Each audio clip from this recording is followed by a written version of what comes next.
Rodziewicz is 82 now and helps to run a summer camp for Polish youngsters a few miles north of Newark in Nottinghamshire. But images from a camp of a different kind haunt him. Whenever he closes his eyes, this is what Rodziewicz sees. Auschwitz, the Nazi death factory where it's estimated 2 million people, including children, were systematically exterminated. As far as Auschwitz is concerned and what you saw at Auschwitz, isn't it about time that the world forgot what happened there and got on with the future? No, I think you're wrong. World shouldn't forget what happened. We can forgive them. Yes, and I think we should forgive them. But forgot not, because if we forgot, it is in 10, 20, 40 years again it happened something. But if we remember, if our children remember, that's never happen again. Roman survived the camp. He was of use to the Nazis, rebuilding railway lines shattered by Allied bombing raids. He lived, if that's the word, on black bread and watery soup. He slept when he could in grossly overcrowded sheds left open to the snow. Roman was finally liberated in Austria in 1945 and came to live in England, working first in coal mining and then in the steel industry. Now this remarkable octogenarian is preparing to return to post-communist Poland, probably for the last time. I don't want to live now in Poland, but I want to see country because on my youth I fight for freedom on my country. Now Poland have this freedom, and I always want to go see how they living with this freedom. In his own country, Roman is venerated as a hero. Before being captured by the Germans, he was one of a band of now legendary resistance fighters. On Friday, he'll fly back to a hero's welcome. Central cameras will be with Roman on his final pilgrimage to Poland. Not a pop star, a sportsman or a politician, but an old soldier from Nottinghamshire. I think he's a hero. I think he's very important for our school. I like him very much. Roman Rodziewicz has come home, in his own words, to see how Poland is making use of its new freedom and to confront some of the ghosts from his past. In Britain, this remarkable octogenarian helps to run an adventure centre for the Polish scouting movement near Newark. But in his country of birth, Roman is a 22-carat solid gold legend. He, of course, doesn't see it quite like that. Too much, you know, too much. I was only soldier, maybe good soldier, but that's all.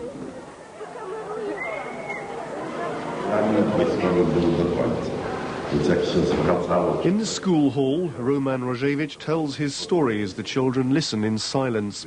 He tells how he was a cavalry officer, a member of the last Polish regiment, which fought on after the German Blitzkrieg.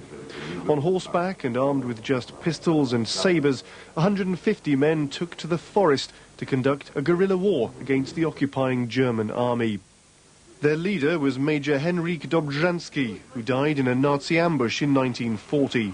Roman was with him and only escaped after a close-range gunfight with a German trooper. I have pistol, automatic pistol, 9 shot in my hand, and I started shooting to him. When I started shooting, he dropped his rifle and jumped big pine tree. He jumped by tree.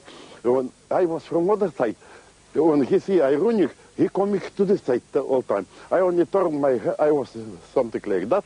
I turned my head, I saw his rifle lying, and I see he running that way, away. It's a long time ago, Roman, isn't it? 50 years. But it's still as fresh to you as it is. Like yesterday, like yesterday. In 1943, Roman too was arrested by the Germans. The children back at the school ask him what happened next. Roman Rodziewicz reveals how he spent the final years of the war.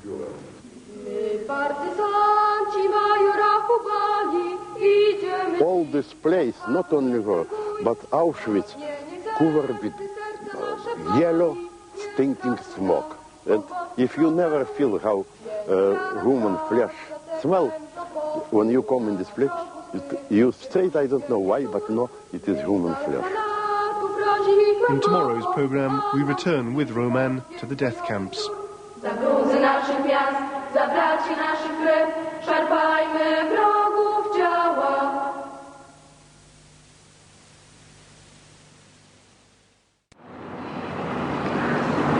As welcomes go, this is perhaps the most chilling.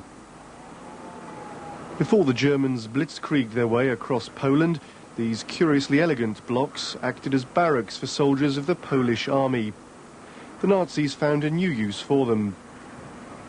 They named their new camp after the nearest Polish village, Auschwitz, in German, Auschwitz. Men, women and children, mainly Jews, were brought here and to neighbouring Birkenau from all over Nazi-occupied Europe. They'd been promised work and a new life, but of course it was all a massive deception. There was only one outcome. The gas chamber and the furnaces worked around the clock. The camps were nothing if not efficient.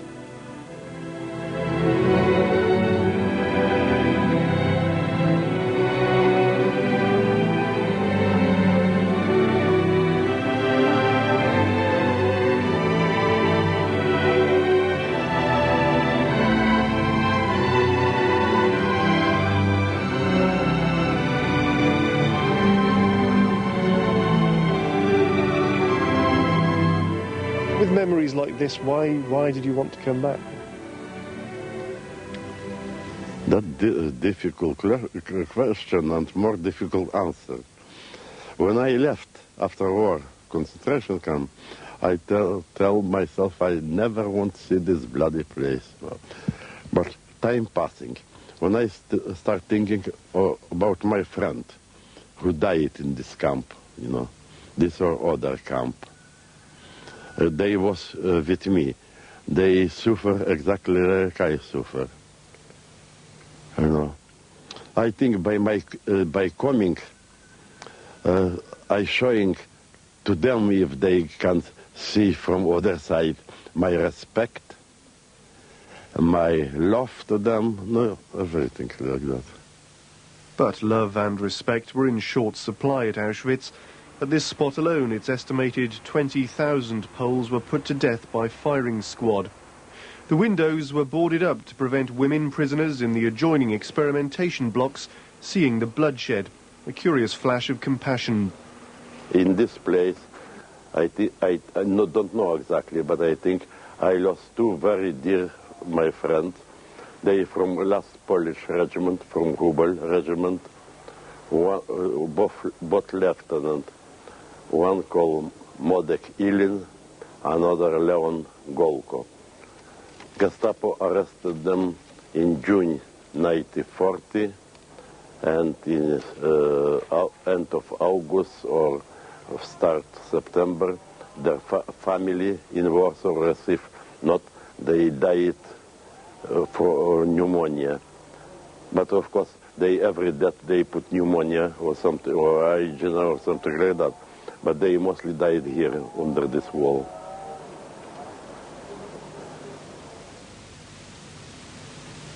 These days, visitors from all over the world come to Auschwitz and to nearby Birkenau. This group of young Americans seemed almost hypnotized by what they'd seen and by what they were hearing.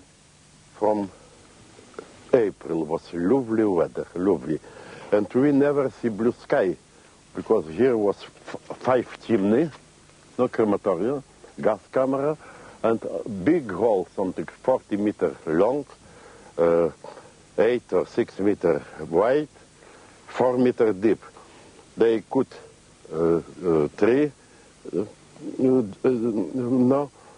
put petrol on top, lighting, and after body, because crematoria can't manage burn well, and they burn in this hole. So all this place, not only hole, but Auschwitz, covered with yellow, stinking smoke. I won't remember what happened, and I think we all should remember what happened, because if we remember, maybe it's not going to happen again. Do you think there's a possibility that this sort of thing could ever happen again? You see Serbia, what now happening? Exactly same concentration camps. You mean some people? Yeah. Some nations haven't? Yes, yes, yes. People not learn much. That sadden you? No. Makes you sad? Yes, very.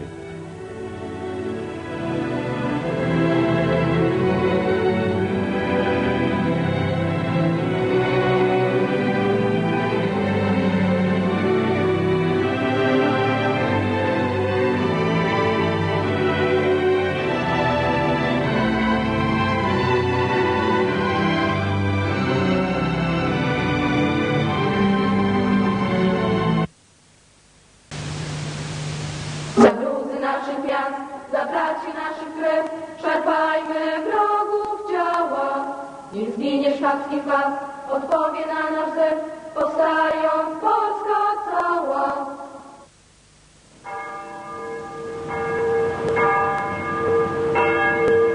The city of Krakow, once Poland's capital. At its heart is Wawel Cathedral, where many of the nation's monarchs were laid to rest. It's a big draw for the tourists. And for Rodziewicz. For here, alongside the royal tombs, is a sarcophagus containing the remains of General Władysław Sikorski. General Sikorski, Poland's wartime leader in exile, died in a plane crash in 1943. He was buried with his comrades in the Polish war cemetery at Newark in Nottinghamshire. Last year, though, the general's remains were finally returned to his homeland.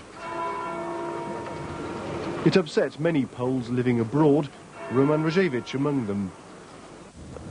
In Newark we have a big cemetery. In all England we have many cemeteries, but in Newark biggest. Plenty his soldier lying, and he was between them. I think he should stay with them together. Keep them company maybe, or something like that. Roman's pilgrimage is nearing its end. But the city of Krakow has one more surprise to spring. A grand reception in the town hall.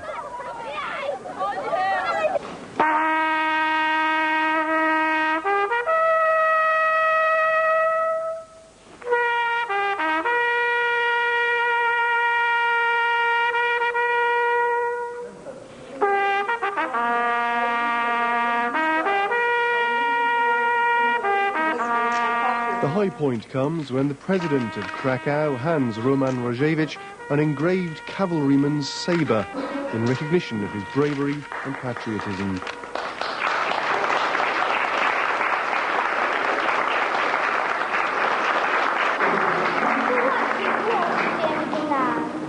Surrounded by such warmth, it's perhaps surprising that Roman chooses not to return to Poland to see out his days.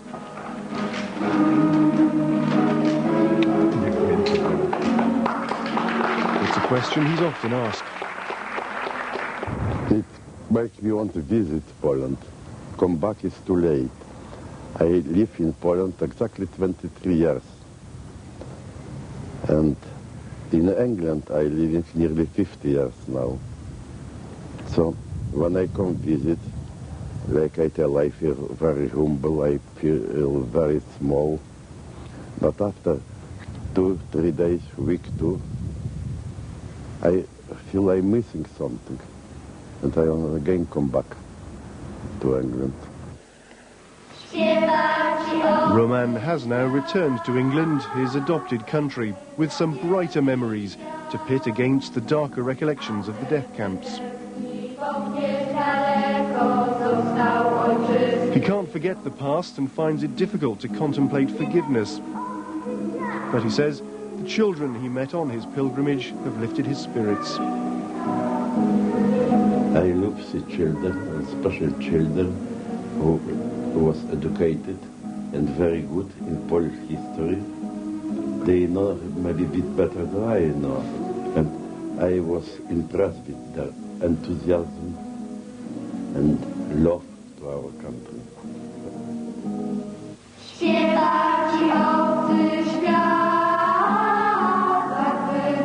In the children then, Rodziewicz freedom fighter and death camp survivor, has found some hope for the future.